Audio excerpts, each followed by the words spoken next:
So, hi, sir. How are you doing today, sir? All well, Sankalp. How are you? Yeah, I'm good, sir. First of all, thank you so much for being here, sir. It's really a pleasure for all of us to have you here. Thank you. Thank you for inviting me. I hope I am able to add some value in Yeah, this definitely, session.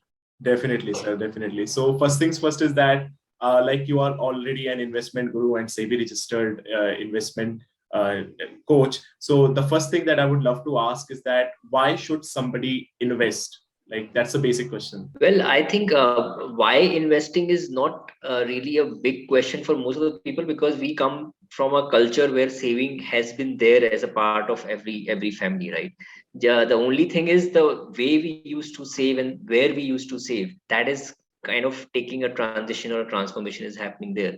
So why should you invest? Again, still to answer your question, the answer is very simple: the concept of inflation. So if I'm saving 100 rupees today and not spending that money today, and I want to keep that money for, let's say, after 1 year I want to spend that money, and inflation is 5%, I should be able to generate enough returns so that I can beat that inflation, right? And that Exactly. return should be post tax returns. So I mean, let's say I'm making 7% returns in a product. After paying whatever taxes I'm liable to pay, I should be able to have at least 5% returns. That is 100 rupees will become 105. So the Yeah, idea of investing is to beat that inflation so that my standard of living remains at least at the same level where I am today. exactly. If it improves, very good, but it should not go down. So that's the idea of investing. All right. So yeah, I was saying that this is the mindset that we had already been through. Like most of the people think that savings is a good amount. I mean, good practice. I mean, although it is a good practice, but most people fail to realize that there is something called as inflation, and you need to beat that kind of thing, right? And I think Right. investment, yeah, and I think investment gives that opportunity to beat that inflation and at least do not you do not lower down your say on your savings, right? So that is That's right. yeah. And I think that especially during the COVID times and all through this pandemic, most of the people are more optimistic towards like stock market or mutual fund investment, basically, right?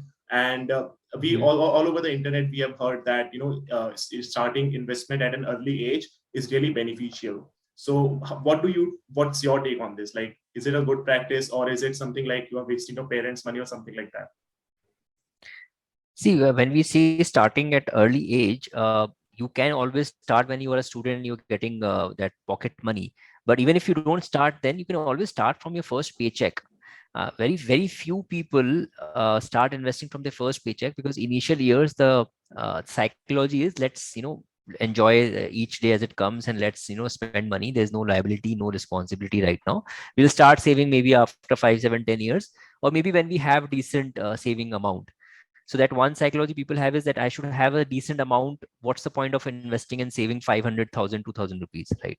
So yeah, I totally vouch for that. That starting early is like a no, is like a no compromise kind of a thing. You have to start early if you really want to build wealth and get that pleasure of compounding. And Exactly. yeah, so that's crucial. It's important to start early. Yeah. I mean, I have like from all the sources that I have, like in terms of financials, I always see that as you told, that the magic of compounding, right? And if I like save or invest like 100 rupees and then another month I invest the same amount, so I'm actually compounding on it, right? So I think that's a good practice for all of us if we can start early, right? Right. So yeah, so like whenever we do that, like if I'm talking about my own self, like I started investment like last year only, so I was really confused about like in what sector I should go, or in what company I should go ahead with that, right? So how do you see that, like if a new student is coming up and he knows that okay, now I have to invest, but he is confused like from where he should get started with. So what is your take on this? Like how do you say things? So see, good question. Number one, before you start investing, getting that knowledge and learning about it is more important. But what happens usually is you get influenced by all the, maybe the YouTube channels or TV Exactly. channels and all that news floating around you, and all the friends are investing, families investing, extended family and all, and you see people making money. So you lose that motivation to learn. You're like, everyone is making money investing in whatever. Let me also, try my hands. Let me also experiment, right? It's fine to experiment, nothing wrong in that, but learning is crucial if you really want to make it sustainable in terms of making money in the stock market. So there are two ways you can learn. There are two pillars of learning, I would say. One is information. Information is you get from reading articles or reports or maybe YouTube channels or anything you get around internet, let's say, or books, right? And yes, the second thing, which is called wisdom, that comes from books, right? So you just go and type on Google best investing books or bestseller investing books, you'll get a lot of options. Just pick any and start, right? And at any point in time, you should be reading some or the other book and keep on building that as a compounding. The knowledge also builds like compounding. Now, how does these two pillars help? Information is important, no doubt about that. Without that, you cannot take a final call. But it is the wisdom, it is the wisdom which you get. It tells you how to use that information.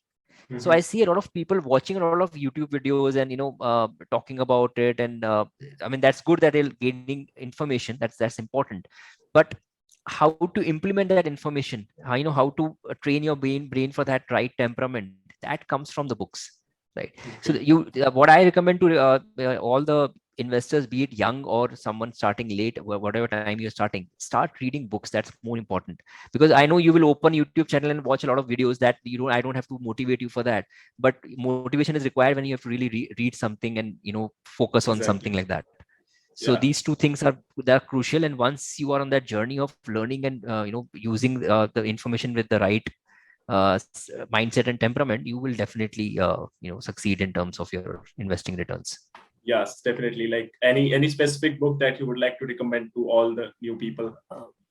Well, there are many. I mean, I cannot tell you that these are the best 3, best 4, best 5, but yes, you can always start with there's a book called Intelligent Investor. Little technical, maybe for Benjamin. But Benjamin Graham. That's like a Bible of stock investing, I would say. It's okay if you don't understand everything what's written there, but you will still get more than 80% of the book. That's what I believe, and that's good enough. There is another book called A Little Book Which Builds Wealth. It's by Pat Dorsey. That's also very interesting book. It talks about moats, competitive advantage. What advantage does your company or your stock has compared to other competition, other companies in the same industry? So that tells you how to analyze companies from that aspect, which people usually miss. You look at an information that this company is doing this company is doing that, let me go and invest. You don't really look at the competitive advantage of the company, the moat of the company. So these two books, I mean, as I said, there are like lots of them. Just start with these two books maybe, and then you can just tag on to any next book and you can continue your journey. Yeah, definitely. Like if we talk about the new people entering into the stock market, I see that, I mean, especially my friends and other people, I see that they involve a lot of time into trading kind of thing, right? And I always feel that when you are starting early, trading is not something that you should always look for, right? And I mean, you invest, you put up your money into something and let it grow, right? And that's my thing. That's what I believe. So what do you think about it? Like, if you are into, if you are getting started with stock market and things like that, you are most of the new people entering into the stock market, they start trading at a very early stage. And I would say that when they trade, when you trade with a lot of unexperience, and you do not really have enough knowledge to, as you told, you do not have enough knowledge and wisdom to make a mark in the stock market, and then they lose money, and then they say that it's kind of a gamble or things like that. So what do you advise to all these people? See, again, it's not about you don't have enough information and knowledge, and that's why you should not trade. In my opinion, you should never do short-term trading. I am into only long-term investments based on fundamental analysis. So, I mean, there are people who claim that they are making money through short-term investments and through technical analysis. I personally believe I'm skeptical of that. The reason is quite simple. Look at, go to Google and check the top 500 richest people in the world. Yeah. Exactly. Why don't we have people doing technical analysis or short-term trading and they're in the top 100, 500, 200, 200 people, right? But there are quite a few long-term investors which are there in that list. Yeah, be it in your country, be it across the world. So that tells me something. I mean, the best brains in the world could not sustain making money through short-term trading or technical analysis. Then what makes us think that we can do that? I mean, even if you want to take it as a challenge, at least learn what mistakes they've done. At least make a new mistake. Why do you want to do the same thing for 20 years and then realize, okay, fine, this does not work? Exactly. First, find out what made them not make money by this route. So I just want to rephrase this thing with one line. It says getting rich versus staying rich. So you may get rich by trading, like last 1 year people got rich, right? But staying Exactly. rich, sustainability is what is, I believe, not feasible when it comes to short term investing. Exactly. I was reading this book. I think it was Psychology of Money, and there it was mentioned that like people like Warren Buffett, like he is the richest person. I mean, he made most of his money through investments, and the main thing that the author talks about it, the main thing that kept him the richest person is that he waited. Like he had a great amount of patience that he did not, even when his investments were making a lot of returns, he did not sell them. Like he Yeah, waited for that money. He kept it growing through the time, right? So that things true, happen, true. right? So like when we talk about all these things, like I believe that habits are something which are more crucial than like earning money. I would say, right? Like even if Right. you get a lot of money through your job, but if you're not able to manage it, if you have some poor habits of spending tons of money on different things, then you are equivalent to have absolutely no money, right? So how does Right. somebody build habits that would that do not put a lot of pressure on their pockets? That's I think more of a philosophical question, but I mean, see, habits. It's about, you're talking about spending habits. So I think that starts from your, I think, first paycheck again. So the moment you get your first salary, before you get it, you already have your plans and how will you spend this money for next 1 month, right? So All instead of right. doing that, I always tell my viewers, and it's again a very common thing, that income minus investment is equal to expense. Usually what we do is income minus Exactly. expense, jo bach gaya, whatever is left, you go and plan to invest that money. Yeah, Just yeah. reverse that equation. You first take out money, 1,000, 2,000, 3,000, whatever the smallest amount is, which you believe will not impact your lifestyle. Just take Exactly. out that money, invest that from on the very next day when you get your salary or whatever income, business income you have, and then whatever is left, you spend that money for the rest of the month, right? Once you Hmm. build this habit, then it does not matter what expenses you have, what kind of habits you're inculcating, because that investment thing is done. You're already sorted. You've done the Exactly. investment, right? And over a Exactly. period of 5, 7, 10 years, you will realize, you will start gaining getting those fruits of that investment, Of and that will investment. make you motivate you automatically to invest more. So the only thing is that seed has to be sown on the very first paycheck, wherein you Paycheck. start investing from the first salary. So Exactly. actually, I'm talking from my experience, and that really worked for me. Yeah, absolutely. Like even like I mean, I have one income source of mine, and whenever I get that money, I first of all I take it. I mean, of course, I do not have a lot of responsibility as of now, but I think that I just keep a big chunk of money on my investment side, and whatever is left, and that is something that I take it as like yeah, spending money on things. So I think that's a Interesting. good, yeah, that's a good thing, right? Yep. Yeah. Yes. So Yes. like you are sir, you are like a SEBI registered person, and Research analyst. Yeah. yeah, research analyst. So how Yeah. does that journey happens? Like how does somebody become a SEBI registered research analyst? See, I believe becoming a research analyst is not a challenge. You have to pass an exam, which is pretty simple. You can always read that books and practice, and the exam, passing the exam is not a big deal. The Mhm. application process is a little tedious in terms of submitting those various documents and declaration and all that. But again, you get guidance for that as well. The only challenge is once you get the license, there are compliances which you have to follow. Again, not a big challenge. I'm not discouraging, but all I'm saying is you have to be ready for those compliances before you even approach for that. For example, um, I have to undergo a audit every year, right? So I Mhm. have to submit and prepare an audit report, and that CA or the CAS will do that. And that audit report takes care of my all my transactions in the entire year, all my Demat account transactions, my portfolio, all my emails which I have sent to my subscribers. And Mhm. there are a few regulations around that. For example, I cannot front run and run a recommendation. What is front running? I tell tomorrow that buy HDFC, I buy Kotak Bank in my account today, and I tell my subscribers tomorrow through email, go and buy Kotak Bank. So that's called front Mhm. running. I have bought it already, and I'm then telling them to buy, so the stock price might shoot up. Now I am no Junjun wala that I say something and people will buy a lot and all that. But Yeah. SEBI has to keep it a standard law, so they don't want the advisor to front run a recommendation. Same goes with Mhm. sell. So I have to first give the recommendation, first give the notice to my investors through email that, go and buy Kotak Bank or go and sell Kotak Bank. And I can do that only after 5 days.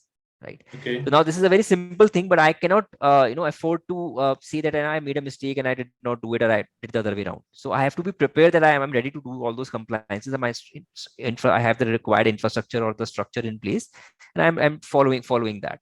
So, I mean, you can just go on Google and find out how to become a SEBI registered research analyst. It's there on the SEBI website. There are other articles which will tell you that becoming is not a task. Ensure that you are ready to comply with a lot of other compliances within this license. So if you can do that, yes. And yeah, one more thing, you cannot do a one-to-one consultancy as a research analyst.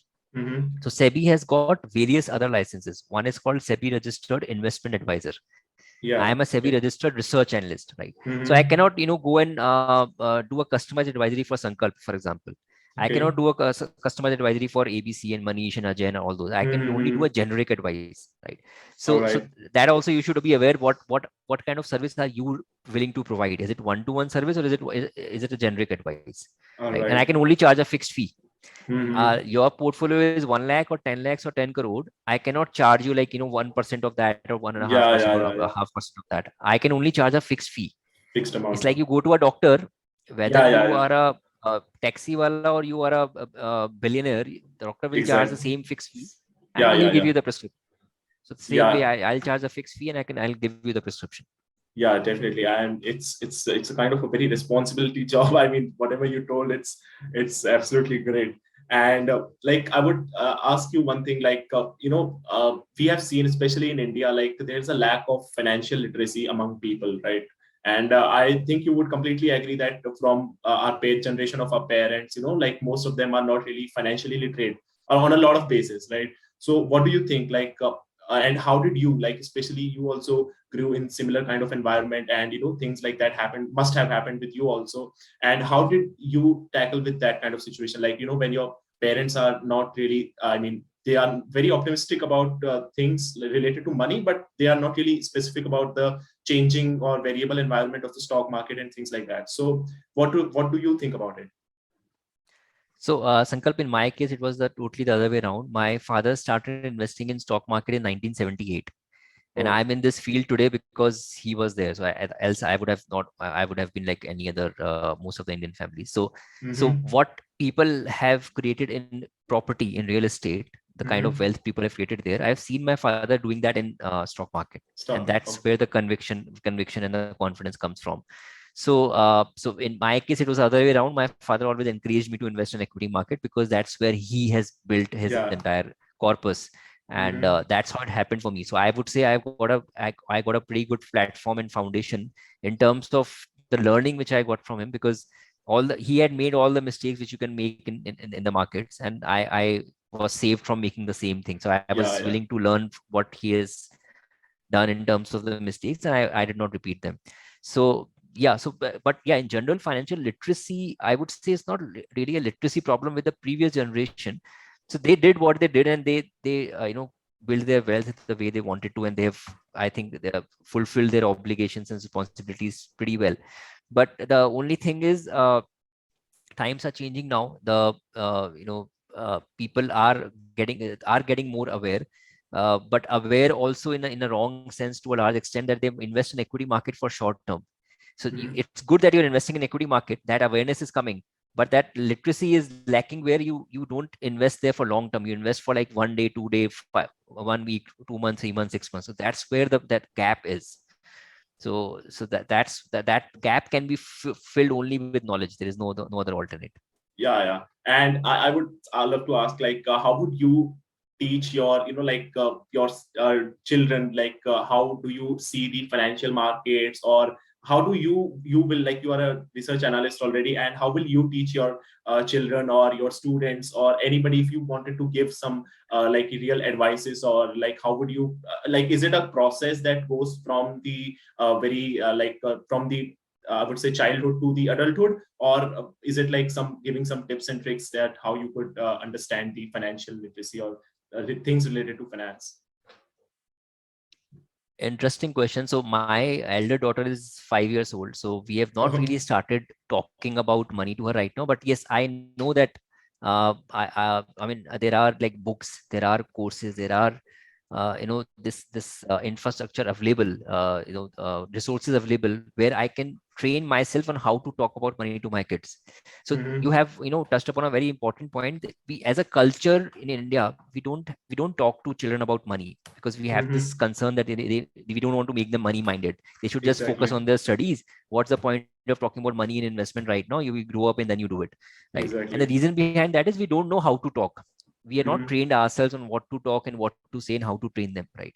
But Mhm. I can mention one book. There is one book, Money Masters by Kunjal Shah.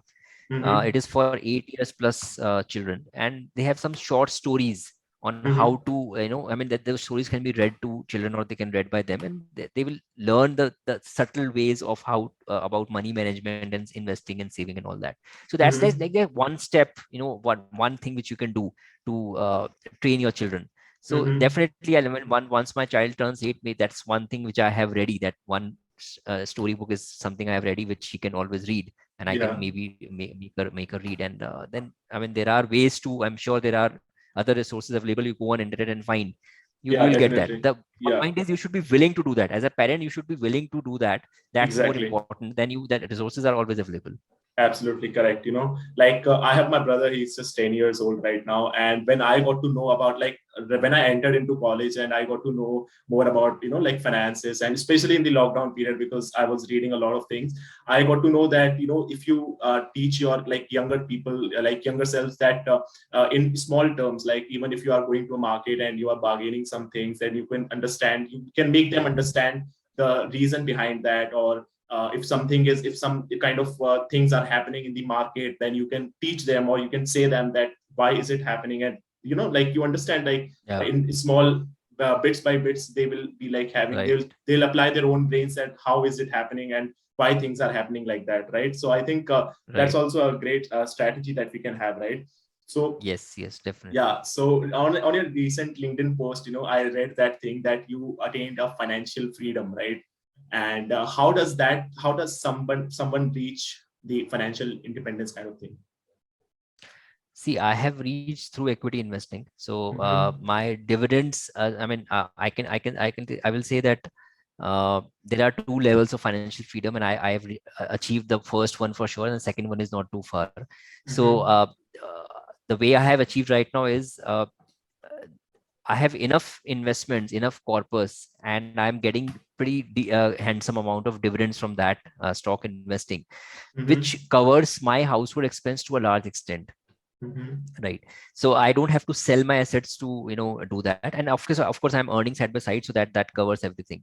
The and this makes me financially free in the sense that even if the business, let's say, is not doing good, there were rough phases in between in the last few Exactly. years, and Mm-hmm. I don't get that desperation to move to a job or to do something else which I may not like.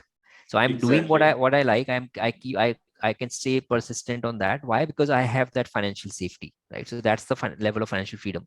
The second level, which Absolutely. I believe I should be, maybe another 2 3 years it should be attainable, is when I my complete household expenses can be covered by just the dividend income, Okay. right? So you get enough dividends every year so that whatever your generic expenses are, monthly expenses Mm-hmm. are, that they can be covered just by that The dividend income. dividends. So whatever you are earning in your business or your job or wherever, that's a bonus in a way, and your Exactly. corpus is also intact. You're not selling any of your assets, and Exactly. you are like financially secure completely. So the and it this took me what, 13 14 years. I mean, now it's been Yeah. 15 more than 15 years I'm investing. So yeah, Mm-hmm. so it doesn't take like 25 30 40 years if you start from again Mm-hmm. from the first paycheck. So I started in Yeah. Yeah. 2006, right? So Yeah. 2006, where the market was and where it is now, and how the stocks have performed, the individual stocks, it's Exactly. it's phenomenal, right? Yeah. So that Yeah. this looks like a long time. If I tell you today to invest for 15 years, looks like a very long time, but Mm-hmm. 15 years will go off like this. You will not even get to know, Exactly. right? So Absolutely it will correct. pass on very soon. Yeah, yeah, You have to definitely. start early. Yeah. Yeah, you have to start early, and I think like attaining financial freedom, it should not be the goal. It should only be the reward that you get through the across the journey, right? And I was listening to this, I would say another video on the YouTube, and they said that first have a source of income, right? If you are starting out, right? Like I mean, I'm pretty sure that must have some, sources, multiple sources of income, or a particular, at least one of them, right? And you did not start with your Right. like just completely based upon your investment returns, right? So I was in that video they discussed that you should have even if you are able to save like 1,000 or 2,000 rupees in the stock market, then also the maximum amount of result that, or the return that you'll be able to get will be a lot less, and as compared to a job that you will be having, right? Many students, what they confuse is that investments in the stock market is the only thing that they should be doing, right? And they do not believe in the fact that having multiple sources of income is actually a great thing to start with, right? So what do you say about that? I mean, from your experience, I'm talking about, like from the days when you started your jobs and things like that. Yeah, so you're absolutely right. See, stock market is not to cover your monthly expenses. It is a passive investment, and it is a Exactly. passive income which you get later on from that there. You have to have a source of income, be it a business or a job, from which you Mm-hmm. make your per month, you cover your per month expenses, you save and invest as well. And over a period of time, your income grows, your saving grows, your investment amount grows, and your corpus is also growing at the same time. Mm-hmm. Uh, so the people, I mean, especially in last 1.5 years, in fact, in every bull market, that's what people start believing, that this should be my full-time job. And Exactly. unfortunately, a lot of people lost job also in that period last year. And Mm-hmm. in that gap which they had before getting the next job, they started trading, Mm-hmm. and they started making money also every month. So they said, this is a Mm-hmm. good business, why not just do this and make money, enough money every month? I'm covering my expenses, I'm making profits beyond that. And this mistake people make every time. I mean, it's not a new mistake. So the moment the bull market will settle down, I would not say Mm-hmm. bear market will come, but maybe it will just become range bound in a way. A time bound correction may come, and Mm-hmm. this monthly earning thing will just freeze out. So that's Exactly. when they will realize that this will not work, and we have to have a source of income which can support the family. So Yeah. that doesn't work. That's again that trading you're talking about, that trade every month, churn the money every month, buy sell buy sell buy sell, and you make enough Mm-hmm. money to cover everything. So that doesn't really work. Absolutely. Right. Especially in this time that we are talking about, there's something called as a startup bubble that is growing day by day, right? And on whether it is on Twitter or on LinkedIn, I've seen people, criticizing jobs, like, getting into job, or if you are working in a corporate, then it's not a good thing. And people are focusing more on towards the startup kind of thing, right? And people believe that if you are having a business, or if you own a business, or if you start your own business, then only you can you can be really rich, right? So what's your take? Like I mean, I have also seen that people who have a full-time job which provides them a good handsome salary, they also attain financial freedom, or they can also fulfill their everything that they really Yes. wanted to, right? And having I would say that having a particular monthly salary, and that is a good thing to like managing your money, right? Like if you are having a particular amount of money that comes in your bank account, then you are able to do much better analysis as compared to business, right? So what's your take on this? See, first of all, this is kind of fad going on that you should have a startup and do a startup. You should realize that all the startups which are coming in news, they're like only handful of the thousands of other Exactly. startups which have not succeeded. Plus, Hmm. all these startups, you look at their journey. When they started like 10, 15, 12, some 20 years back also. There could be Exactly. some cases when you say, oh, this started only 2 years or 3 years back. But look at the journey of Hmm. the founder. He failed 5 times before that. He has been struggling for 10, 15, 20 years. That's when he could start this final Exactly. another startup, and then he could succeed. So it's easy to look at the only the good picture and say that this worked. Having said that, there's no harm in taking the plunge. It's important. I mean, as entrepreneurship is something which takes the nation ahead. That's what I believe. I also believe. But as you rightly pointed out, whether you are in a business or you are in a job, the Hmm. important point is you should be uh, earning more than what you're spending. Okay. Till you're doing that and you're saving and you're investing, whether you are in a job or you're in a business. I mean, Mhm. 12, 15, 20 years is a good enough time to have that decent corpus, which will make you, which will make you that mentally free also, not only financially free. And then Mhm. maybe you can also take a plunge and maybe invest in startups or do other diversification kind Yeah, of tactics as well. But yeah, there is no formula that you have to do a business and only then you can become rich. And there are all sorts of examples. In fact, failure stories are always much higher than the success stories exactly. when it comes to startup investing or Startups. startup culture. Yeah. Whenever we receive monthly salaries, and we have a particular amount in my mind that okay, this is the salary that I'm getting, and this in this manner I would like put some amount of money in my investments, and then some would be like for the spending, daily expenditure, right? So Right. that's how it works, right? So Yep. like you are also a research analyst, so what kind of I would say that you also run some businesses, and what exactly do you do, like you provide coaching to people, or what's your work? So we broadly have two verticals. One is the education side, one is the advisory side. So on the education Mm-hmm. side, we have two programs as of now. One is on mutual funds, equity mutual funds. So we train investors on how to build your portfolio, how to do that selection of mutual fund schemes, Mm-hmm. how frequently to monitor, how to form the portfolio, when to sell. So basically, you get the complete knowledge on how to build and maintain a mutual fund, equity mutual fund portfolio. So that's Mm-hmm. called mutual fund excellence program. It's a 3-day program, Friday, Saturday, Sunday, and it's done. Then we also train people on how to do the same thing in stock market, how to build up stocks portfolio, how to research and analyze stocks, right? So that's a 2 months program that weekly classes happens. This is on the education side. We are Mm-hmm. developing more programs on debt mutual funds and financial planning, but they are yet to come. And the other is on the advisory side, where I there's a service called Follow My Portfolio. So Mm-hmm. I'm typically just sharing my portfolio details with the investors, that Mm-hmm. which stocks am I investing into and in which proportion. And if you want to follow that, you can always come to the website, subscribe to that service, and your service will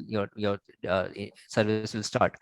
Uh, Whenever I make a change in the portfolio, I sell something, buy something else, as per the Mm-hmm. the regulatory framework, you'll get the information, and you can do the same in your portfolio.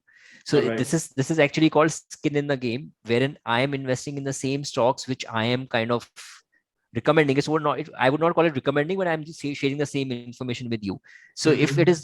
if the performance is not coming in the long run, it is pinching me equally, right? Rather, Exactly. it's pinching me more because my business and my own corpus both are at stake, right? Mm-hmm. So and skin in the game is actually gold standard across the globe when it comes to financial services industry, right? Mm-hmm. So you will see a lot of talk about skin in the game in mutual fund industry also. Now SEBI has come up with a new law where the mutual fund manager has to invest in the same scheme in which he is managing, which was not there till now. This law has come Okay. right now in 2021.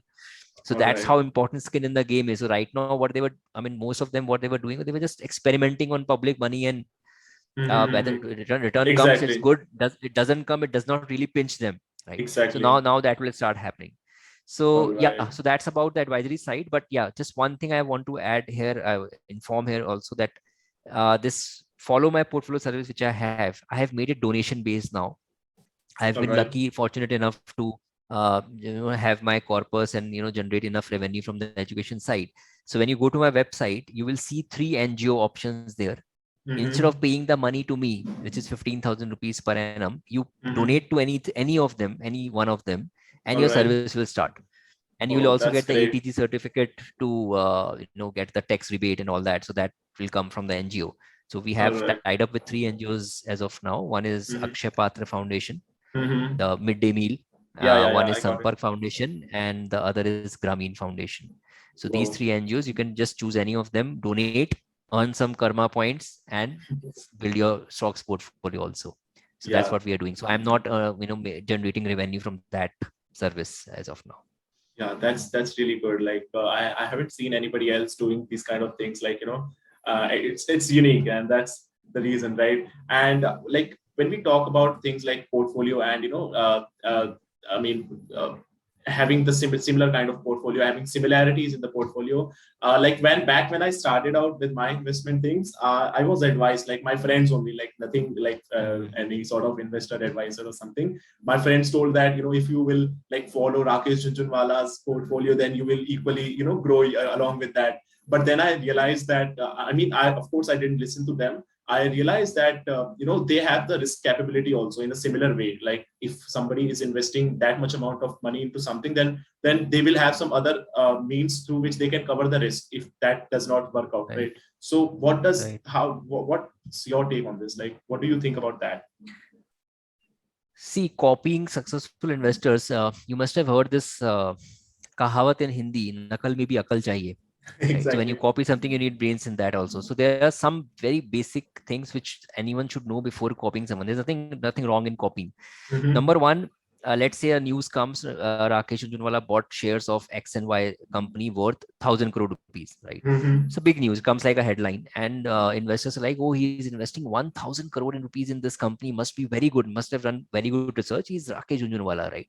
Mm-hmm. And this investor has got like total corpus of 5 lakhs or 10 lakhs, and he will go and invest 50, 60, 70, 80% of that money in that one company, right? Mm-hmm. You did not check this. The pitfall is you did not check the simple thing that this 1,000 crore rupees is probably only 1% or 2% of total wealth of Rakesh Jhunjhunwala. Right? Exactly. So that shows his conviction in the portfolio, in that stock. So 1,000 crore is a big amount for you and me, not for him, right? Exactly. So if you really want to copy him, nakal mein bhi akal chahiye. If you really want to copy him, copy as it is, right? You have a 10 lakh rupees portfolio, 2% of that is 20,000 rupees. Exactly. Just invest 20,000. Invest 20,000 rupees in that stock. Number one. All right. Number two, whenever he's investing or selling something, you do not get real-time information. You get to know after a few months sometimes. Oh, right? okay. So you will not get to know that. Third thing, which is the most important, which people don't know, as per SEBI law, if any investor or institute, individual or institute, has got 1% or above stake in a company, they hold 1% stake of a company or more than that, then their name should come in the shareholding report of that company, which is declared every quarter. Right?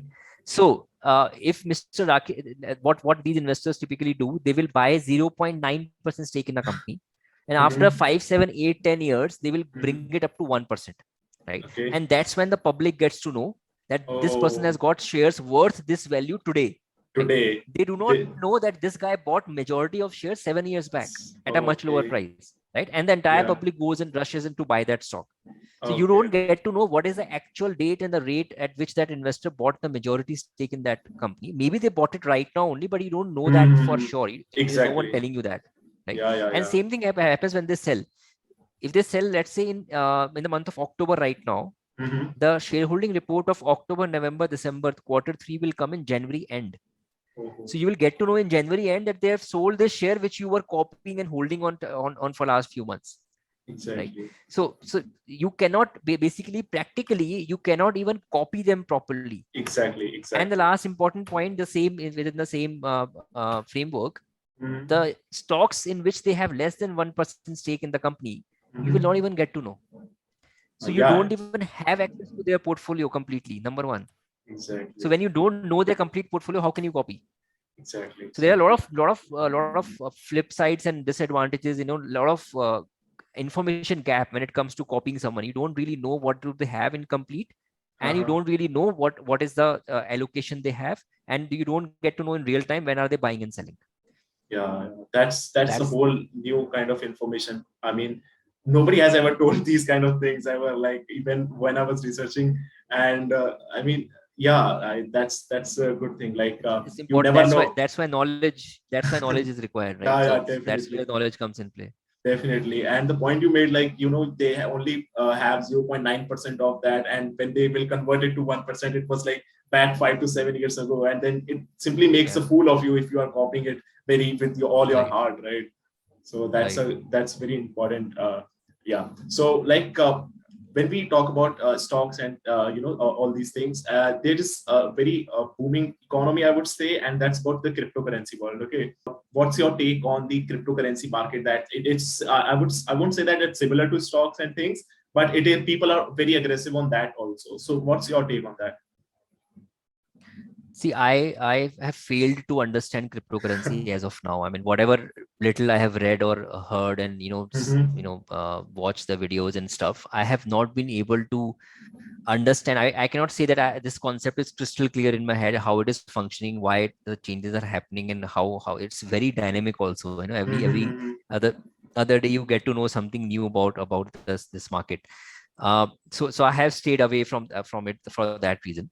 In my view, this cryptocurrency has become like another commodity for the traders. The way people were already trading into wheat and rice and maize and even gold and currency trading and all that was happening already for ages.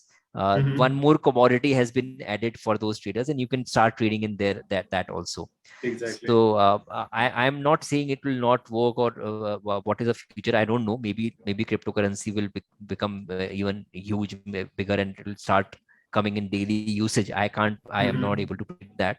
But I have a simple approach that if I don't understand something, I will not invest.